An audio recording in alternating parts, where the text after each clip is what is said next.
पुराने मध्य भारत में एक रियासत हुआ करती थी। रियासत की बड़ी रानी की गौतम बुद्ध के प्रति बहुत निष्ठा थी। उस रियासत के महाराज देवराज की दो रानियां सुरुचि और सुनिधि थी। राजा देवराज की पहली पत्नी सुरुचि थी, जिसका स्वभाव किसी साध्वी की तरह था। वो गौतम बुद्ध को अपना आराध्य मानती थी और उनके बताए मार्ग पर चलने की कोशिश करती है।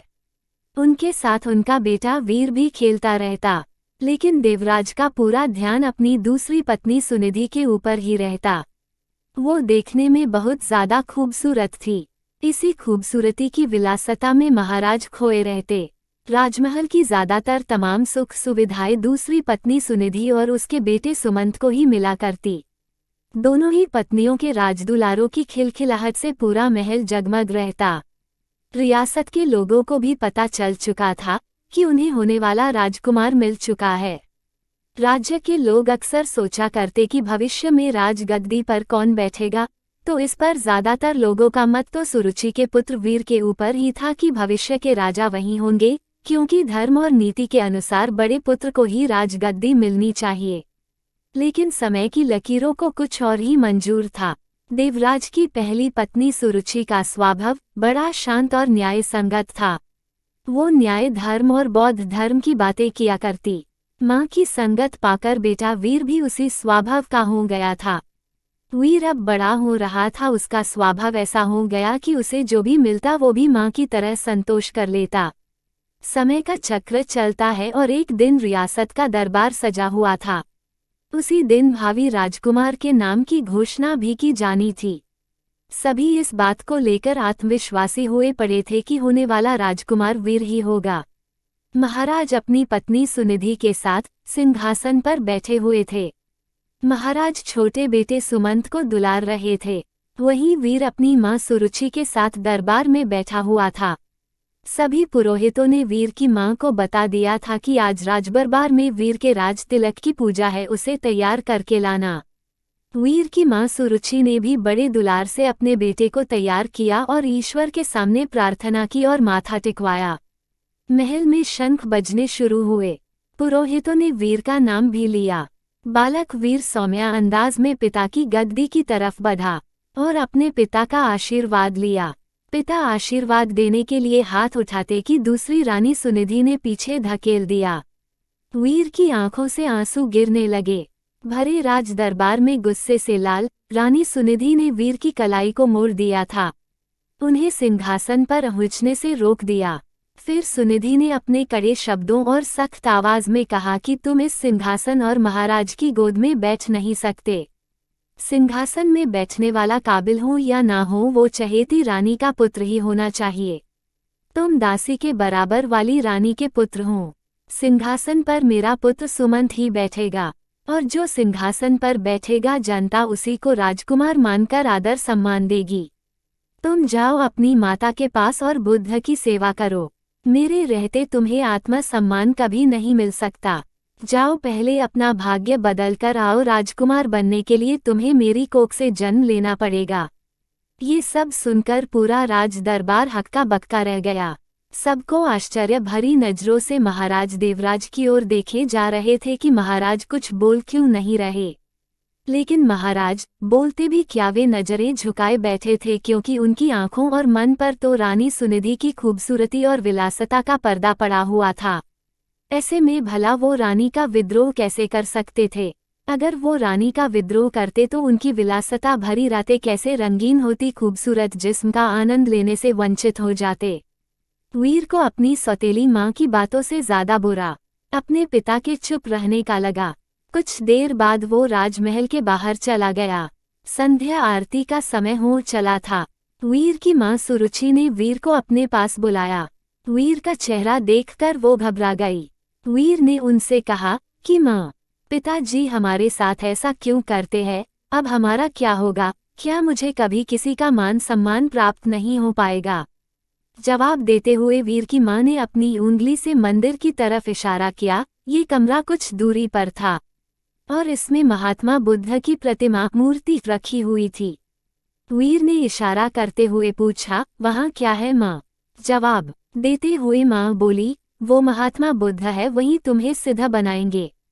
उनकी शरण में जाओ बेटा। बुद्धम शरणं गच्छामि। ये पंक्ति सुनते ही वीर ने बहुत अच्छा महसूस किया। सुरुचि बोली, बेटे, तुम्हारे लिए इस सिंहासन से भी कहीं बड़ा और आगे का सिंहासन बना हुआ है। इसलिए इस सिंहासन लालसा व मोह त्याग कर उस बड़े सिंहासन को प्राप्त करो। सब तुम उस सिंहासन पर बैठोगे तो, लेकिन उसे पाना इतना आसान नहीं। जीवन के उस सिंहासन तक तुम्हें महात्मा बुद्ध की शिक्षाएं लेकर जाएंगी। लेकिन वीर को अब भी ये समझ नहीं आ रहा था माँ आखिर किस तरह के सिंहासन की बात कर रही है, जो राज सिंहासन से भी कहीं बड़ा है। उसके कानों में तो अभी भी सौतेली माँ के ताने गूंज रहे थे कि वो अभागा है। लेकिन वीर की माँ ने देर नहीं की और उसे बुद्ध की मूर्ति के सामने लाकर खड़ा कर दिया और कहा कि अब सिर्फ महात्मा बुद्ध ही तुम्हारा कल्याण करेंगे, तुम उन्हीं के बताए मार्ग पर चलो, उनकी शिक्षाओं का अनुसरण करो, तुम्हें पता चल जाएगा कि जीवन का असली सुख कहाँ है। वीर ने माँ से सवाल किया कि माँ, क्या बुद्ध का स्थान पिता से भी बढ़कर है? वीर की माँ ने मुस्कराते हुए कहा कि महात्मा बुद्ध सबसे ऊपर है। माँ की इस बात से वीर ने प्रेरित होकर कहा कि माँ, अब से मैं बुद्ध जी की गोद में ही बैठूंगा, उन्हीं के बताए मार्ग व विचारों का पालन करूंगा। मैं कठिन से कठिन साधना करके उन्हें प्रसन्न करूंगा, इनकी शिक्षाओं को अपने जीवन में उतारूंगा।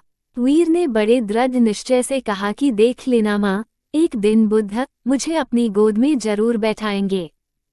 रानी सुरुचि अपने बेटे की इन मासूम बातों को सुनकर हैरान थी। माँ ने वीर को गोद में उठाया और कहा कि पूरे मन से बुद्ध की बातों का अनुसरण करो। वीर भी गोद से उतरते हुए जवाब दिए कि आज से मेरे आराध्य बुद्ध हो गए हैं। कुछ ही दिन वीर बुद्ध की रोजाना नियमबद्ध उपासना करता हुआ ध्यान मग्न होने लगा। बुद्ध अब राजमहल छोड़ने का फैसला कर लिया। जो लड़का कल तक अपनी माँ के पल्लू में छिपा घूमता रहता था, वो आज महल छोड़कर जंगल जाने का फैसला ले रहा है। इतने बड़े फैसले और जीवन परिवर्तन से सभी हैरान थे और माँ को भी चिंता हो रही थी। माता पिता को प्रणाम कर वीर अब बुद्ध ज्ञान लेने जंगल की ओर निकल गया। महाराज देवराज को भी अपनी गलती का एहसास होने लगा, लेकिन अब भी वो कुछ ना कर पाए। वीर बुद्धम शरणं गच्छामि शब्दों का निरंतर जाप करता हुआ अपने पथ पर निकल गया। कोसों दूर पहुंचने के बाद वीर की मुलाकात एक बौद्ध भिक्षु से हुई। वो एक कुटिया में रहा करते थे, वहां उनके कुछ शिष्य भी थे। वीर ने बौद्ध भिक्षु से ज्ञान मांगा और कहा कि उन्हें बुद्ध से मिलना है। इसके जवाब में बौद्ध भिक्षु ने महात्मा बुद्ध की कहानी बताते हुए कहा कि खुद को जान लेना ही बुद्ध को जान लेना है। लेकिन फिर भी वीर ने बुद्ध से मिलने की जिद नहीं छोड़ी। तब बौद्ध भिक्षु ने कहा, तुम अभी आराम करो, मैं कल सुबह तुमसे बात करूंगा। पूरी रात गुजर गई और वीर बुद्धम शरणं गच्छामि का जाप करता रहा। सुबह हुई तो वीर ने बौद्ध भिक्षु से फिर सवाल किया। भिक्षु ने जवाब में कहा कि अभी मेरी एक अंगूठी खो गई है, उसमें मेरी जान बसती थी, उसे खोज दो फिर मिलवाता हूँ। वीर पूरे मन से उस अंगूठी को खोजने में लग गया। सुबह से रात हो गई, लेकिन अंगूठी नहीं मिली। फिर बौद्ध भिक्षु ने वीर को दिया लेने के लिए कुटिया के अंदर भेजा। वहां पहुंचकर वीर ने देखा कि अंगूठी तो अंदर ही संभाल कर रखी हुई है। ये दृश्य देखकर वीर को बहुत दुख हुआ। उसने बौद्ध भिक्षु से कहा कि जब आपने अंगूठी को अंदर ही रखा हुआ था तो आपने मुझसे बाहर क्यों तलाश करवाया? इसका जवाब देते हुए बौद्ध भिक्षु बोले कि ठीक इसी तरह बुद्ध भगवान भी तुम्हारे अंदर विराजमान है, फिर भी तुम उन्हें बाहर क्यों खोज रहे हो? खुद को मोह, सम्मान, लालच, बुराई, अपमान, क्रोध, क्रूरता, ईर्ष्या जैसे भावनाओं से मुक्त कर दो। किसी की बातों का बुरा मानना, क्रोध करना और किसी भी प्रकार लालसा मन से त्याग दो। बस इतना ही करना, फिर देखना बुद्ध तुम्हें तुम्हारे अंदर ही मिल जाएंगे। इसके बाद वीर जब ये भी समझ गए कि बुद्ध एक साधारण पुरुष से कैसे महात्मा बुद्ध बने थे, तब इसका उनके मन पर बहुत प्रभाव हुआ। वह बहुत प्रेरित हुए। वीर ने अब गहरे ध्यान में डूबकर बुद्ध की उपासना आरंभ कर दी। जैसे जैसे वीर का ध्यान गहरा होता गया, उसी तरह वीर को आत्मज्ञान की प्राप्ति होने लगी। एक वक्त ऐसा आया कि वीर की सारी चाहतें मर गई। वीर के मन से सभी लालसाएं खत्म हो गई। वीर को अद्भुत आनंद का एहसास हो रहा था। लंबे वक्त तक नियमबद्ध तरीके से ध्यान करते रहने से उन्हें आत्मज्ञान की प्राप्ति हुई थी। अब वीर के मुख का अद्भुत तेज देख लोग उन्हें महासंत कहने लगे। ये बात कुछ समय बाद मध्य रियासत तक पहुंच गई कि पर्वत की शिला में कोई बड़े प्रतापी तेजस्वी बौद्ध भिक्षु ध्यान में मग्न रहते हैं। राजमहल की तरफ से उन्हें बुलावा भेजा गया। रियासत की हालत ठीक नहीं चल रही थी, क्योंकि महाराज का दूसरा बेटा विलासिता में बर्बाद हो चुका था।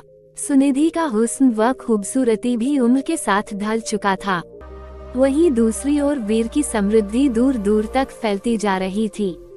एक दिन था जब वीर को सिंहासन पर बैठने के लायक नहीं समझा गया था। एक दिन और आया, बौद्ध भिक्षु के रूप में वीर ने राजमहल में कदम रखा। प्रजा की आंखों में आंसू भी थे और सम्मान भी। महाराजा और सुनिधि हाथ जोड़े पछतावे के आंसू रो रहे थे। वीर की मां के कानों में भी बच्चे वीर की बातें साफ साफ गूंज रही थी। बौद्ध भिक्षु रूपी वीर ने सबसे पहले महात्मा बुद्ध की प्रतिमा को प्रणाम किया और कहा कि दूसरों की सेवा से बड़ी कोई विलासिता नहीं। कोई भी सिंहासन कोख से नहीं बल्कि काबिलियत से तय होता है। वीर ने राज सिंहासन का त्याग कर दिया और त्याग करने के लिए मंदिर रूपी कमरे की ओर चलने लगे। वहां वीर को देखने वाले लोग महसूस कर पा रहे थे कि जैसे कोई शांति की मूर्ति चल रही हो। बुद्ध की शरण में जाकर एक साधारण सा बालक वीर सिद्ध पुरुष बनकर लौटा था। दक्षिण भारत में आज भी यह कहा जाता है कि वीर को बुद्ध मंदिर की ओर जाते देखा था सबने, पर वापस आते कभी नहीं देखा गया। सब मंदिर के भीतर गए तो वहां पर बस भिक्षु वस्त्र ही मिले थे। कहा जाता है वह सिद्ध हो चुके थे, उन्होंने बुद्ध की शरणों में शरण ले ली थी। इस कहानी से हमें सीखने को मिलता है कि कर्म भाग्य से कहीं बड़ा होता है, को परिस्थितियों को बदल देने की क्षमता रखता है। बुरा कर्म धीरे धीरे मनुष्य से एक दिन सब कुछ छीन लेता है, मन का चैन, सुख, शांति, धन, संपदा, वैभव, सम्मान, प्रतिष्ठा। बुरा कर्म, गलत आदतें एक दिन मनुष्य का जीवन नर्क बना देती है। इस कहानी से हमें यही सीखने को मिलता है कि ईश्वर सभी के अंदर, इसकी खोज स्वयं में करें। ईश्वर की मौजूदगी का एहसास जरूर होगा। जीवन में कोई पाप ना करे, हमेशा मदद करें और इंसानियत को जिंदा रखें। जीवन सफल होगा।